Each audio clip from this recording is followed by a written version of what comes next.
చూస్తూనే ఉన్నాం Munugode by elections రసవత్తరంగా జరుగుతున్నాయి. ఒక్కొక్క ఊళ్ళో ఒక్కొక్క రకంగా ఉంటుంది. సో ఒక పార్టీలోనే 3 వర్గాలు ఉండొచ్చు. ఒక పార్టీలో ఉంటూ ఇంకొక పార్టీ కూడా సపోర్ట్ చేసిన సందర్భాలు ఉండొచ్చు. కానీ ఈ బై ఎలక్షన్లకు అన్ని పార్టీల వాళ్ళు అందరికీ ఇన్స్ట్రక్షన్ చేశారు, ఖచ్చితంగా మన అభ్యర్థి గెలవాలి, ఖచ్చితంగా మీరు మన అభ్యర్థికి ఎలాంటి పొరపొచ్చాలు లేకుండా అన్ని పార్టీల వాళ్ళ క్లాసు తీసుకోవడం కాకుండా వాళ్ళకి శిక్షణ తరగతులు కూడా ఇస్తున్న సందర్భం. మరి ఓటర్ నాడు ఎలా ఉంది? మరి దేవరమ్మ నాగారంలో మరి జంగారెడ్డి గారు ప్రస్తుతం మన వరకంత జంగారెడ్డి గారు ప్రస్తుతం మనతున్నారు. వారు సర్పంచ్గా కూడా పోటీ చేశారు. సో టీఆర్ఎస్ పార్టీలో ఉండి భారతీయ జనతా పార్టీ మరి కోమటిరెడ్డి రాజగోపాల్ రెడ్డికి ఉన్నటువంటి అనుబంధంతో మరి భారతీయ జనతా పార్టీలోకి రావడం జరిగింది. ఈ ఊళ్ళో ముఖ్యంగా ఓటర్స్ ఏమంటారు, వారి యొక్క నాడీ విశేషాలు, మన గతంలో నుంచి కూడా పార్టీలలో పనిచేయడం వల్ల వారి యొక్క అంచనాలు ఏ విధంగా ఉన్నాయో వారి మాటలు తెలుసుకుందాం. నమస్తే జంగారెడ్డి గారు. నమస్తే అండి. సో మొత్తం మీద చూస్తే ఊహించినటువంటి ఎన్నికే ఏ రకంగా అయినప్పటికీ కూడా, కానీ ఈ ఎన్నిక రావటం వల్ల కొన్ని జరుగుతున్నాయి. ఎమ్మెల్యేలు దాదాపు కలవాలంటే చాలా కష్టం ఉండే పరిస్థితి. సాధారణమైన పౌరుడు ఎమ్మెల్యేలను కలవాలంటే సో రేపు రాపో, సాయంత్రం రాపో, ఎల్లుండి రాపో. కానీ ఎమ్మెల్యే లాంటి వ్యక్తులు అందరూ కూడా ఓటర్ దగ్గరికి వచ్చి సమస్యలు తెలుసుకుంటూ సత్వరమే పరిష్కారం చేస్తామన్నట్టు హామీలు కూడా ఇస్తారు. ఎలా చూడాలి? అంటే ఇంతకుముందుకు ఎమ్మెల్యేలు విలువ ఒక తిరుగుండే, ఇప్పుడు ఎమ్మెల్యేలకు విలువ లేకుండా అయిపోయింది. కేసీఆర్ తప్ప ఇంకో ఎమ్మెల్యేకి విలువ లేదు. ఇప్పుడు మా దగ్గర మంత్రి గారు ప్రశాంత్ రెడ్డి గారు ఇక్కడనే 15 రోజుల నుంచి ఇక్కడనే గెస్ట్ హౌస్ తీసుకొని ఇక్కడనే ఉంటుండు. డే అండ్ నైట్ ఇంటింటి తిరిగి ప్రచారం చేస్తుండు.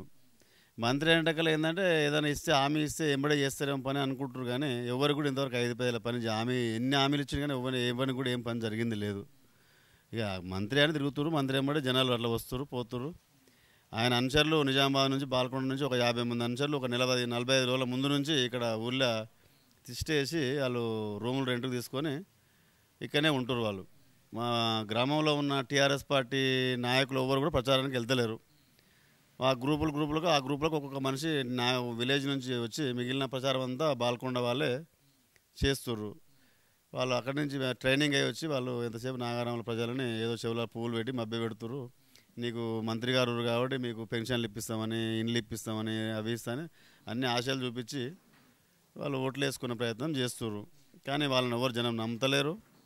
ఎందుకంటే వాళ్ళు రేపు సోమవారం తర్వాత వాళ్ళు నాగారం ఉండడానికి అర్హులు కారు.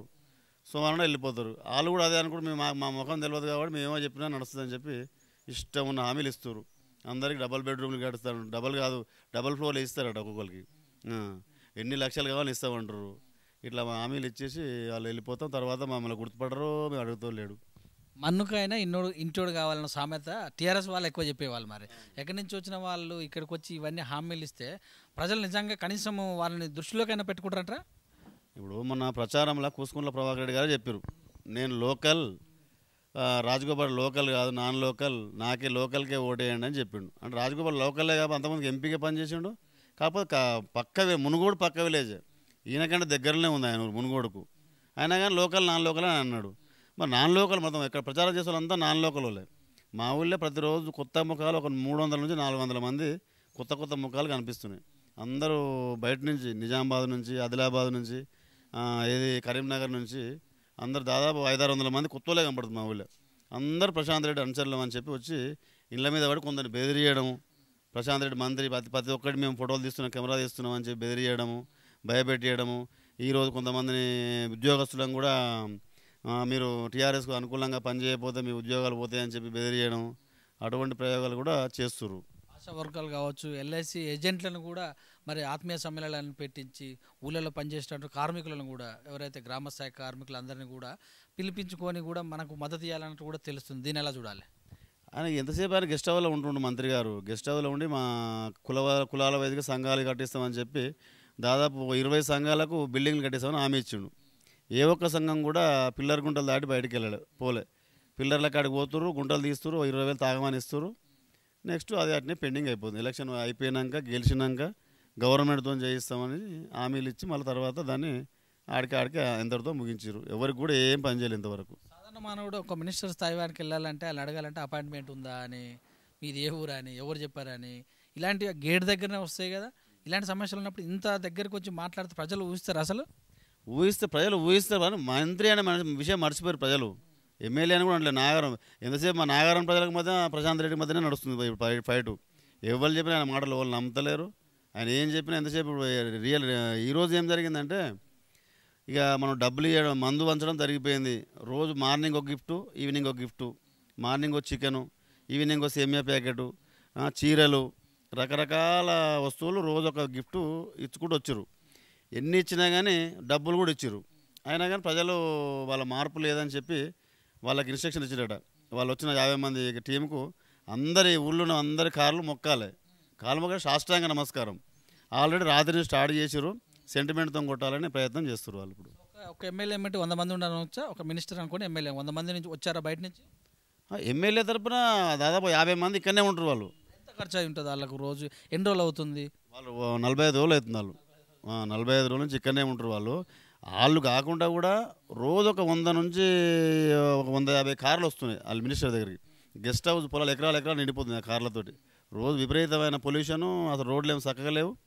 రోడ్డు చేస్తుంది. మహమూద్ అలీ కూడా మనం ఉప ముఖ్యమంత్రి కూడా వచ్చిపోయాడు. ఒక 200 ఓట్లు మైనార్టీ ఓట్లు ఉంటే ఆ ఓట్ల కోసం ఆయన కూడా వచ్చిపోయాడు. కానీ మా రోడ్డు పరిస్థితి చూస్తే హైదరాబాద్ నుంచి కోయిలగూడెం ఎంతసేపు అవుతుందో, కోయిలగూడెం నుంచి నాగారం 2 కిలోమీటర్లు రావడానికి అంత టైం పడుతుంది. అయినా కానీ అదే గుంతలాల దిగుతారు, కానీ దాని గురించి ఓటు పట్టించుకుంటలేడు.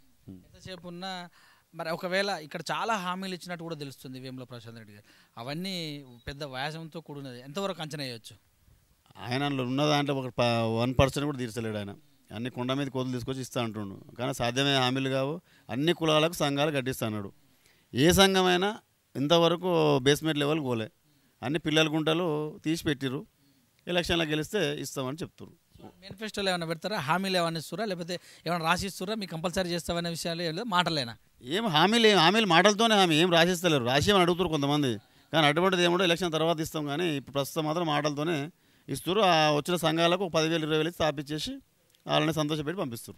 ప్రతిపక్షాలు ఎవరైతే ఓట్లు ఎక్కువ, ఫర్ ఎగ్జాంపుల్ మీలాంటి వాళ్ళు అనుకో, మీ వల్ల 100 ఓట్లు ప్రభావితం, అలాంటి వాళ్ళని పట్టుకొని వాళ్ళకి పెద్ద పెద్ద హామీలు ఇస్తున్నట్టు కూడా తెలుస్తుంది. నిజమేనా? ప్రతిరోజు నైట్ ఈవినింగ్ 6 నుంచి 11 వరకు ఇన్లైన్లో తిరుగుతుండు. ఇంటింటికి పర్సనల్గా పోతుండు. పోయి మా మెయిన్ కార్యకర్తల దగ్గరికి పోయి వాళ్ళని ఎట్టి పరిస్థితులు మీరు రావాలి, కేసీఆర్ ఎట్లయినా కూసుకున్న ఓడిపోతాడు, కానీ ఓడిపోయాడు మీ ఊళ్ళో మాత్రం నాకు మెజారిటీ రావాలి, లేకపోతే నాకు కేసీఆర్ దగ్గర నా ఇజ్జత్ పోతుంది, నాకు రేపు టికెట్ కూడా రాదు, నన్ను కాపాడుర్రి అని చెప్పి ఆయన గురించి చెప్పుకుంటుంది తప్ప ప్రభాకర్ రెడ్డి చేస్తాడు మీకు అది చేస్తాడని మాత్రం ఒక్క మాట కూడా చెప్తాడు. ఎంతసేపు నాకు ఓట్లు ఎక్కువ రాకపోతే నాకు సీటు రాదు, మీ దగ్గర ఓట్లు ఎక్కువ మెజారిటీ రావాలని చెప్తున్నాడు ఆయన. అంతే. మరి ప్రజలు కానీ మీలాంటి నాయకులు కానీ మరి ఎన్ని రోజులు ఉంటావు ఇక్కడ, ఈ ఎలక్షన్ అయిపోయిన తర్వాత మళ్ళీ వచ్చి ప్రదర్శించే అవకాశం ఏమైనా, ఇలాంటి సమస్య ఏమైనా అంటురా? అడిగితే ఫోన్ నెంబర్లు ఇస్తుండు. మా పిఏ ఫోన్ నెంబర్లు, ఆయన మా ఫోన్ నెంబర్లు, మీరు రండి హైదరాబాద్ రండి, ఎలక్షన్ తర్వాత రండి, వచ్చినాక మీ సమస్యలు తీరుస్తా అంటుండు. కానీ జనం ఎవరు నమ్ముతారు? ఇటువంటి హామీలు మస్తుగా విన్నాం చూసినాం, కానీ తర్వాత గేట్ కాడికి కూడా రానిరు వీళ్ళని. మెయిన్గా ప్రభుత్వం చెప్తుంది పింఛన్లు ఇస్తున్నామని, మేము మంచినీళ్ళు దాపినామని. సో ఈ రాజగోపాల్ రెడ్డి గెలిచడం వల్లనే ఇక్కడ రోడ్లు రాలేదనేటటువంటి ప్రచారం ఒకటి బాగా చేస్తారు కదా, దీన్ని ఎలా చెప్తారు? ఇప్పుడు మిషన్ కాకతీయ అని చెప్పి, మిషన్ భగీరథ అని చెప్పి ఇన్ని ఇండ్లకు నీళ్ళు ఇస్తామని చెప్పాడు. మా ఊళ్ళు ఇప్పుడు ఎలక్షన్ మీరు ఇక్కడనే ఎవరు కదా, ఏ ఇంటికైనా మంచినీళ్ళు వచ్చినా ఒకసారి మీరే ఎంక్వైరీ చేయండి. అందరికి చెప్తుండు. ఈ ఊరు మొత్తం అన్ని ఉట్టిగా తోవి పెట్టి పైపులు వేసి పెట్టిండు. ఎవరింటికి నీళ్ళు వస్తలేవు. మిషన్ భగీరథ నీళ్ళు ఇంతవరకు మీద ఆగింది లేదు, అది వచ్చింది లేదు. నీళ్ళు మాత్రం చెప్తుండు, ఆయన పేరుకి చెప్పుకొని బయటపడదాం. నీళ్ళు అయితే మా ఇంటికి ఎవరికి రాలేదు, ఏ అభివృద్ధి జరగలేదు ఇంతవరకు. సో గొర్లకుర్మ సోదరులు కావచ్చు, అలా చూస్తే పద్మశాలి సోదరులు ఆత్మీయ సమ్మేళనం పెట్టి అంటే వాళ్ళకు మరి ఆచరణ సాధ్యమైనవా, సాధ్యమైన తర్వాత పెడితే బాగానే వరాలు ఇచ్చినట్టు కూడా తెలుస్తుంది. వాళ్ళ మనసు ఎలా ఉంది మీరు ప్రత్యేకంగా కలిస్తే? గొల్లకుర్మలకు గొర్రెలు కొనిస్తామని చెప్పారు. వీళ్ళతో డిపాజిట్ చేసుకో పైసలు చేసుకొని డబ్బులు వేసి దాన్ని ఎలక్షన్ తర్వాత రేజ్ చేస్తామని చెప్పి ప్రీచ్ చేసి పెట్టారు. ఆ డబ్బులు తీసుకోవడానికి, వీళ్ళ డబ్బులు తీసుకోవడానికి కూడా లేదు. ఇప్పుడు వీళ్ళ డబ్బులు అలానే ఉన్నాయి, గవర్నమెంట్ డబ్బులు ఏమైనా ఫ్రీజ్ చేసి పడేసి ఎవరు తీసుకోవడానికి లేకుండా చేసిరు. డబ్బులు అయితే బయటకు వస్తలేవు, గెలిస్తేనే ఇస్తామని చెప్తారు. ఇప్పుడు కొన్ని చోట్ల మీటర్ పెడతామని ఒక ప్రచారం గట్టిగా చేస్తుండ్రు. మేము గెలిస్తేనే పథకాలు వస్తాయి, లేకపోతే మీకు పథకాలు ఆగిపోతాయి, అంటే పింఛన్లు కూడా ఆగిపోతాయని ప్రచారం చేస్తున్నారు. ఏదైతే టీఆర్ఎస్ ఎమ్మెల్యే మన జగదీష్ రెడ్డి కూడా స్వయాన అన్నట్టు కూడా తెలుస్తుంది. ఇది ప్రజలలో ఎఫెక్ట్ ఎలా పడే అవకాశం? ఇప్పుడు జనాన్ని ఎంతసేపు పెద్ద మనుషులు 60 years దాటిన వాళ్ళని భయభ్రాంతులో పెట్టి ఎంతసేపు మేము టీఆర్ఎస్కి ఓటు వేయకపోతే పెన్షన్ రాదు అనే దుష్ప్రచారం చేస్తున్నారు. దాని మీద ఈసీ కూడా తీసుకుంది కాబట్టి ఆయన ఇప్పుడు జగదీష్ రెడ్డి ఇంట్లో, లేకపోతే బయట ప్రచారం లేదు కూడా అయిపోయింది కదా. అంటే ఆయన అబద్ధం చెప్పిన విషయం జనాన్ని తెలిసిపోయింది. ఇప్పుడు కరెక్ట్ చెప్తే ఈసీ ఎందుకు చర్య తీసుకుంటుంది? మంత్రి హోదాలో ఉండి ఒక అబద్ధాన్ని పలుమార్లు చెప్పి నిజం చేయాలనే ప్రయత్నంలో ముసలోళ్ళని బెదిరించి ఓట్లు వేయించుకోవడానికి మాత్రమే ఉపయోగపడుతుంది తప్ప ఎవరు నమ్ముతారు? అది ఒకరిద్దరు ఉంటే నమ్ముతారేమో, కానీ మేము దానికి కౌంటర్గా మేము దానికి ఎక్స్ప్లెయిన్ చేస్తున్నాం. ఎవరు వచ్చినా పెన్షన్లు పోవు. రేపు బీజేపీ వచ్చినా ఇంకే గవర్నమెంట్ వచ్చినా పెన్షన్ పెరుగుతాయి తప్ప పెన్షన్ తగ్గాయి అనే విషయం మేము చెప్తున్నాం. జనాలు కూడా నమ్ముతారు, అలా దానికి ఏం భయం లేదు. కేసీఆర్ సభ ఉంది ఈరోజు, ప్రభావం పడుతుంది ఏమైనా మీ దేవర నాగారంలో ఏమైనా ఓటర్లు ఏమైనా మళ్ళీ అవకాశం ఉందా, లేకపోతే సానుభూతితో ఉండే అవకాశం ఉందా? ఆడు పోయి వచ్చినా కొట్లాడుకుంటారు రాళ్ళ ఇప్పుడు పైసల కాడ. ఎందుకంటే నాకు 500 వచ్చినా నీకు 1000 అంతా 500 1000 రూపాయలు పోయిన వాళ్ళు. ఎవ్వరికి ఇలా ఉన్నారు ఇక్కడ ఉన్న నాయకులు ఏంటంటే అందులో ఏం మిగిలితే కమిషన్లు అని చూసుకుంటూ ఎవరు. కాబట్టి ఆ ఓటర్కు వచ్చిన పైసలు సరిగ్గా ఇయ్యరు. పంచకాడ కొట్లాడు వస్తుంది, సాయంత్రం వరకు ఉన్న వాళ్ళంతా మా దగ్గరికి వస్తారు. ఈరోజు మాత్రం ఉండరు. కేసీఆర్ మీటింగ్ వల్ల వాళ్ళకి నష్టమే తప్ప లాభం ఏం జరగదు. లాభం అంతా బీజేపీ పార్టీకే ఉంటుంది. రాజగోపాల్ రిజైన్ వల్ల ప్రభుత్వం చెల్లించిందంటారా? చెల్లించి ఇంట్లో ప్రతి ఒక్క ఓటర్ దగ్గరికి వెళ్తుందని అనుకోవచ్చా? 100% రాజగోపాల్ రాజీనామా పెట్టడం వల్లనే ఇలా ప్రభుత్వం వచ్చి దిగొచ్చింది. ఒక కౌరవ సైన్యం లాగా 100 మంది ఎమ్మెల్యేలను 100 మంత్రులను పెట్టి అందరిని పెట్టి ఒక్కరి మీద దాడి చేయడానికి, ఓడగొట్టడానికి ఇంతమంది ప్రయత్నం చేస్తారు. అంటే కేసీఆర్ మంచి పనులు చేసి ఉంటే ఇలా ఎవరిని పెట్టినా గెలిచేటోడు. ఆయన ఏం చేయలేదు కాబట్టి జనం ఆయనకు ఆపోజిట్ చేస్తారు. కాబట్టి ఇలా 100 మందిని పెట్టి ఊరుకో ఎమ్మెల్యేని మంత్రిని పెట్టి డబ్బులతో ప్రలోభ పెట్టి ఓటుకు ఎన్ని వేలు 5,000 10,000 20,000 అంటారు, ఎన్ని అవుతుందో తెలియదు. ఆ డబ్బులు ఇచ్చి కొనుక్కునే ప్రయత్నం చేస్తుండే. నిజంగా అభివృద్ధి చేసి ఉంటే కొనుక్కునే అవసరం ఏముంది ఆయనకు? కాబట్టి ఈ విధంగా ముందే విధంగా నైతికంగా మాత్రం ఆల్రెడీ రాజగోపాల్ రెడ్డి విజయం సాధించినట్టే. దాదాపు ఖచ్చితంగా చెప్తున్నాం కదా, ఈ ఊళ్ళో అయినా ఏ ఊళ్ళో చూసినా నాడు చూసినా కానీ రాజగోపాల్ రెడ్డి విజయం ఎవ్వడు ఆపలేడు. ఆల్రెడీ ఇంత 100 మంది ఎమ్మెల్యేలు వచ్చినట్టునే ఆల్రెడీ రాజగోపాల్ ఇప్పటికీ గెలిచిపోయిండు. మెజార్టీ ఎంతైనా చూడవలసిన అవసరం ఉందంతే. ఇంతమంది ఎమ్మెల్యేలు రాకడమే కాకుండా మినిస్టర్స్ రాకడమే కాకుండా మునుగోడు దత్త తీసుకుంటానికి కేటీఆర్ అన్నారు. అది కాకుండా మళ్ళీ కేసీఆర్ సభ కూడా పెట్టిండు. ఎలా చూడాలి? ఇప్పుడు మునుగోడు దత్త తీసుకున్నప్పుడు మరి మునుగోలు ఆయనే పోటీ చేశారు. ఈయన ఎందుకు మరి కూసుకుల ప్రభాకర్ రెడ్డి ఎందుకు? కూసుకుల దత్త తీసుకుని కూసుకుల ఏం సాదాగా అన్నట్టు కదా. ఈయన ఏం చేయలేడు. నన్ను చూసి ఏమంటారు? ప్రశాంత్ రెడ్డి నామకం చూసి ఏమంటాడు? కేసీఆర్ నామకం అంటాడు, కేటీఆర్ నామకం, మా హరీష్ రావు కూడా నామకం అంటాడు, జిల్లా మంత్రి కూడా నామకమే అంటాడు. మరి వాళ్ళ మొక్కం వీళ్ళ మొక్కం ఎందుకు? వాళ్ళే ఒక రాయనమే పోటీ చేస్తే అయిపోద్ది కదా. కాబట్టి కూసుకుల ప్రభాకర్ రెడ్డి పేరు ఎక్కడ లేదు. ఎక్కడ పోయినా ప్రభాకర్ రెడ్డికి ఒక ఓటు పడే సమస్య లేదు. ఎంతసేపు కేసీఆర్ కేసీఆర్ కేసీఆర్ పెన్షన్లు అది చెప్తారు తప్ప కళ్యాణ లక్ష్మి పెన్షన్ అని చెప్తారు. అది చెప్పుకొని కేసీఆర్ అని చెప్పుకోవాల్సింది తప్ప కూసుకుల ప్రభాకర్కి ఒక ఓటు పడదు.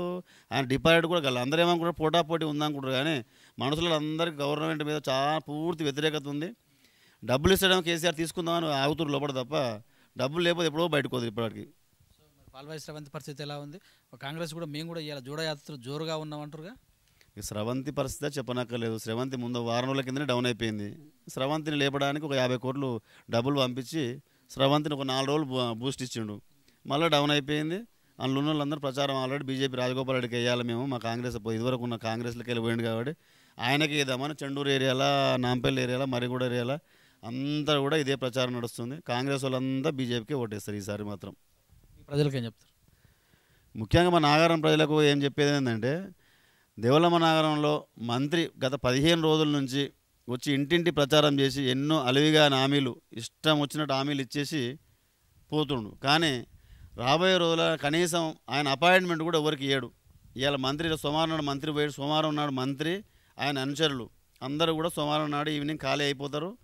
మంగళవారం నాడు ఉండేది మన ఊరు ప్రజలమే మనమే తప్ప ఎవ్వరు కూడా కేసీఆర్ అన్నట్టు మంటికైనా ఇంటివాడే కావాలన్నట్టు మన ఊరు వల్ల మన ఊళ్ళో ఉంటారు, లోకల్ ఉండోళ్ళకే ఎవరు ఉండరో వాళ్ళకే అవసరం. కానీ ఈ ప్రశాంత్ రెడ్డి వాళ్ళ అనుచరులు అందరూ బయటికి వెళ్ళిపోతలే, జనానికి ఏమి చేయరు.